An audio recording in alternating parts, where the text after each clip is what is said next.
আসসালামু আলাইকুম। আচ্ছা, সো কি নাম আপনার? আমার নাম আনিসুর রহমান স্যার।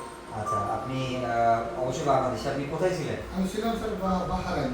বাহারাইন। মিডল ইস্টের একটা মধ্যপ্রাচ্যের একটা দেশ বাহারাইন। বাহারাইন থেকে আমাদের চেম্বারে আসছেন, তাই তো? জি স্যার, বাহারাইন আচ্ছা গায়ে এখানে আছে। আচ্ছা, তো আপনি মুখের ঘায়ে রোগী ছিলেন। জি, মুখের গায়ে ক্ষত ছিল আর আচ্ছা, কি সমস্যা ছিল আপনি ডিটেইল বলেন। হ্যাঁ, আমি এটাই শুনবো। হ্যাঁ, জি, মুখের গায়ে ক্ষত ছিল হ্যাঁ। আর কোনো কিছু খাইলে রক্ত জমে যেত ওই জায়গায়। আচ্ছা আচ্ছা। রক্ত জমা যেত, মনে হয় যে একটা ঠোসা লাগে না এরকম, হ্যাঁ হ্যাঁ ঠোসা হয়ে থাকে। হ্যাঁ। তারপরে আবার অন্য কিছু খাবার খাইলে রক্তটা চলে যেত, গাঢ় আবার চমকাই যেত। আচ্ছা আচ্ছা। তো এইভাবে দীর্ঘ 6 মাস। 6 মাস? 6 মাস পার করছি। ডাক্তারের কাছে যাই, ডেন্টিস্টের কাছে যাই, হুম ওরাল সার্জনের কাছে যাই। হুম যাওয়ার পরে ওরা এই বিভিন্ন চিকিৎসা দেয়, অ্যান্টিবায়োটিক দেয় হুম আর ভিটামিন ট্যাবলেট মুখ করে দেওয়া দেয়। হুম। এই মানে এটা বাহারাইনের কথা বলতেছেন? বাহারাইনের কথা আচ্ছা, বলতেছি। তারপরে? ওই দেশে ডাক্তার দেয়, দিলে হ্যাঁ। ভিটামিন বিভিন্ন অ্যান্টিবায়োটিক দেয়, কিন্তু গাও শুকায় না। আচ্ছা। এটা নিয়ে আমি অনেক চিন্তা ভাবনা করতে গিয়ে অনেক কষ্টে আমি পাগলের মতো হয়ে গেছি। তো না কিছু খাইতে পারি না কিছু করতে পারি। আমার ফ্যামিলিতে সবাই, আমার ওয়াইফ, ছেলে, সন্তান সবাই আতঙ্ক বোধ হয়ে গেছে। লাস্ট মিনিটে ডাক্তারে বলতেছে যে এটা নাকি ক্যান্সারের বায়োপসি করতে হবে। আচ্ছা আচ্ছা। প্রথম বায়োপসি করছি, বায়োপসি করার পরে কি জানি চেষ্টা নিচ্ছে একটা লাল হ্যাঁ নেওয়ার রিপোর্ট আসছে, কিছুদিন পরে বলতেছে এটা নেগেটিভ, পজিটিভ, সমস্যা নেই।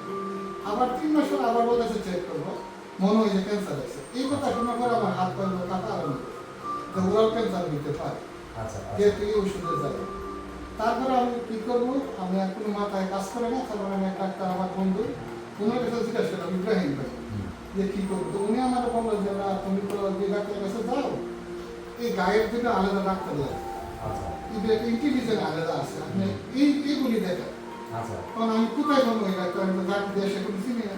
দীর্ঘ 33 বছর ধরে থাকি ওই জায়গায়। ও আচ্ছা, আপনি বাহারাইন থেকে 33 33 বছর। বছর হয়েছে। আপনার বয়স কত এখন? আমার 54 বছর হয়েছে। আচ্ছা আচ্ছা। ওকে, তারপর? তো এখন আমি ওই দেশেই সব চিনি, বাংলাদেশে আমার ঘরে রাস্তা চিনি। আচ্ছা তো এখন ও বলতেছে এইভাবে তবে বাড়ির থেকে লোকেশন দিয়ে এই বিল্ডিংয়ে আসছি। এই বিল্ডিংয়ের নাম RH হোম সেন্টার, হ্যাঁ দোতলায়। এখানে আসা সিকিউরিটি জিজ্ঞাসা করছি, ওরা আমার দেখাইছে দোতলায়। তারপর আমার সাথে স্মরণ করতেছে। আচ্ছা। সো আপনার মনে আছে যে আপনার ঘাটা ছিল এরকম, দেখি আপনার ঘাটা। হ্যাঁ, এই যে সো ওনার ঘাটা ঠিক আপনার ঘাটা এরকম ছিল না, এখানে পুরো ফোসকা করে থাকতো মুখের ডান পাশটাতে। ও ভিতরে স্যার, ও হ্যাঁ, ভিতরে আছে। এই পাশেও, এই হ্যাঁ, পাশে, এই পাশেও আছে। জি জি জি, এক্স্যাক্টলি। তো দুই পাশে আপনার ঘা ছিল, এটা আপনার মারি। ওকে, সো টিপিক্যালি এই রোগগুলোকে আমরা বলি ভেসিকোব্লাস ডিজিজ অথবা মুখের ফোসকা জনিত রোগ আর কি, যেটা আসলে মুখের কোনো ক্যান্সার না। সো যেহেতু ক্যান্সার না, সো ভয় পাওয়ার কিছু নেই। তারপরে কি হলো বলেন, চিকিৎসার পরে এখন তারপর কেমন আছেন? আলহামদুলিল্লাহ এখন 14 দিন গাও ওষুধ দিয়েছেন, 14 দিন ধরে আসছে। হ্যাঁ। 14 দিন ধরে আমার গাও গেছে, আচ্ছা আচ্ছা। একদম গেছে। তারপর আমার কাছে আসার পরে হ্যাঁ আমি আমার বলছিলাম যে স্টেপ বাই স্টেপ ক্লিন করো, পরে পাতাগুলো উড়াই দিছে, হ্যাঁ তারপরে মুখের ওয়াশ ইয়া করছেন, একটা ওষুধ একটু বাড়াই দিছে। হ্যাঁ। এখন তো আলহামদুলিল্লাহ একদম সুস্থ, মনে হয় যে আচ্ছা একদম ফ্রেশ লাগতেছে আমার কাছে। আমার একদম আচ্ছা বলার ভাষা নেই স্যার, বলায় বুঝাতে পারবো না। আচ্ছা। এখন আপনার ফ্যামিলি ভয়টা কাটছে? ভয় সবাই কাছে, আমরা জন্য অনেক ভয় করেছি। আচ্ছা, আর আমরা তো অন্যরকম ফ্যামিলি, আমরা সবসময় নামাজ পড়ছি। মাশাআল্লাহ। আমরা এখন তাহাজ্জুদ দিয়ে এখনো কসর করে আসছে, আসর এবং জোহর একসাথে।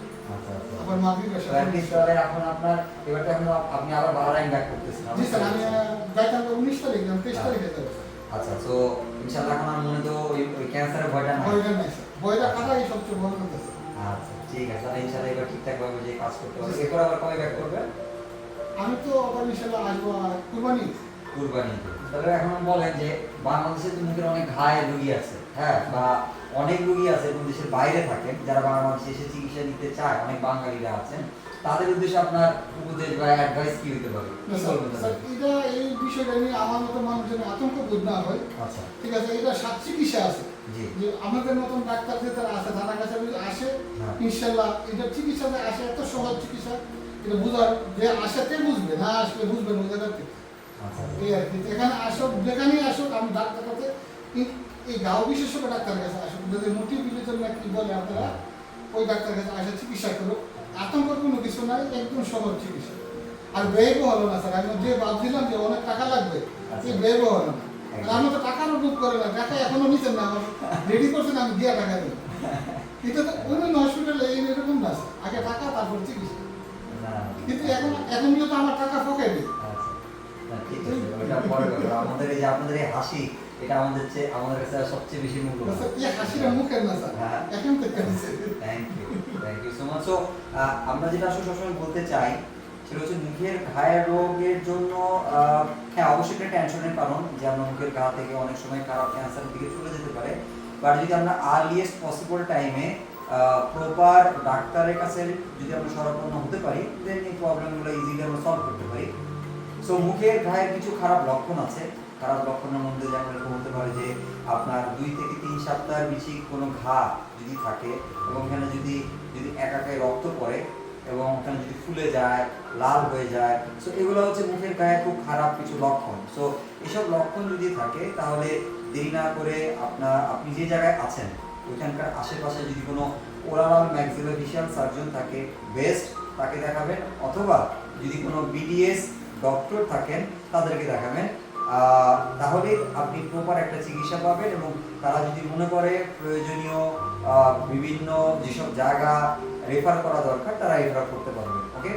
আর আমাদের অনেক সবসময় আমাদের ইউটিউব চ্যানেলে বা আমার ফেসবুক পেজে আপনারা যারা দেশের বাইরে থাকেন আমাকে বিভিন্ন সময় হোয়াটসঅ্যাপে কল করেন, মেসেঞ্জারে কল করেন।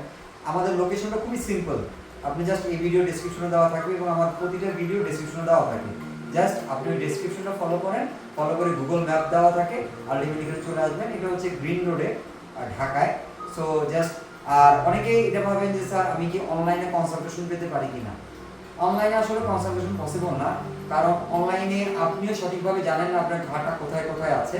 সো আমাদেরকে থরলি চেক আপ করতে হয়। সো আপনার জন্য বেস্ট সরাসরি সশরীরে আমাদের সেন্টারে চলে আসা, যাতে করে আমরা খুব ভালোভাবে আপনার মুখের পরীক্ষাটা করতে পারি নাম্বার 1, এবং এর জন্য যত প্রয়োজনীয় রক্ত পরীক্ষা সেটাও যাতে আমরা করতে পারি এবং সেই অনুযায়ী যথাযথ ব্যবস্থা যাতে আমরা নিতে পারি। আদারওয়াইজ দেখা যাবে যে আপনি কোনো একটা সমস্যা আপনি মনে করছেন না এটা আপনার জন্য মেজর, আপনি আমাদেরকে বলছেন না অনলাইনে, বাট ওইটার কারণে সমস্যাটা হতে পারে, কিছু ইনফরমেশন মিস হয়ে যেতে পারে। সো কখনোই আমি অনলাইন কনসালটেশনটাকে কখনো এনকারেজ করি না, আমি এটা পছন্দও করি না। অনেকে আপনারা রিকোয়েস্ট করেন, বিশেষ করে যারা ওনার মতো দেশের বাইরে থাকেন কন্টিনিউয়াসলি আমাকে সবাই বলে স্যার আমরা অনলাইনে কনসালটেশন নিব, বাট এটা আসলে মানে যথাযুক্ত না। এটা এতে করে ভুল চিকিৎসা হওয়ার সম্ভাবনাটা অনেক বেশি থাকে, তখন আপনারা আরো বেশি হতাশ হয়ে পড়বেন যে স্যারকে দেখালাম এরপরে ভালো হচ্ছে না। সো ওদিক থেকে বলবো যদি আপনাদের সম্ভব হয় আমাদের সেন্টারে আসবেন, আমরা আমাদের জায়গা থেকে সাধ্যমতো চেষ্টা করবো আপনার সুস্থতার জন্য। মুখের আলসারের জন্য কোনো টেনশনের কিছু নাই। ইভেন মুখের আলসার থেকে যদি আপনার কোনো কারণে ক্যান্সারও হয়ে যায়, সেই অপারেশন বা সেই চিকিৎসাটাও আমরা আপনাকে সাকসেসফুলি ইনশাআল্লাহ দিতে পারবো। এই হচ্ছে কথাবার্তা। সো ভালো থাকেন সবাই, আপনার জন্য শুভকামনা। আপনি খুব ভালোভাবে আবার বাহরাইনে ব্যাক করেন এবং ঠিকঠাকভাবে আপনার কর্মব্যস্ত জীবন শুরু করেন।